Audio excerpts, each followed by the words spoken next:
Is the iPad too big for your liking? A new report suggests we could have an iPad mini by year's end. For the first time, Bloomberg is citing two people with knowledge of Apple's plans, which suggests they're Apple employees.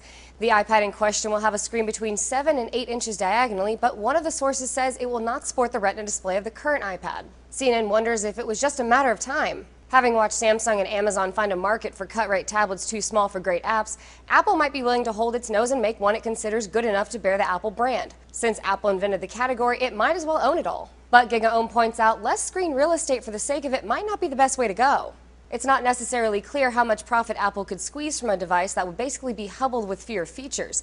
Apple's put a lot of money and energy into positioning the iPad's huge, bright, and crisp screen as essential for a tablet. Why go smaller and duller? Because Apple needs to compete with market threats. VentureBeat says Google's Nexus 7 tablet is the new Android tablet to beat. It's better than offerings from Amazon and Samsung, and it's priced very competitively at $200. The Verge says if a smaller iPad is on the way, we should expect Apple to keep to its high-end designs. Apple has a reputation for avoiding markets where it can't keep the product's standards in line with its brand image, so it's reasonable to assume that any 7-inch iPad is going to be an attractive product with some aluminum involved. But can you get something with the build quality of the iPad for $200? Gizmodo says don't get your hopes up. It's unlikely that Apple would ever launch a product which didn't make a profit though, so if it does launch a smaller tablet, it's doubtful it would ever be priced as low as $200. Bloomberg says an official announcement could come from Apple as soon as October. For Newsy, I'm Logan Tittle. Multiple sources, the real story.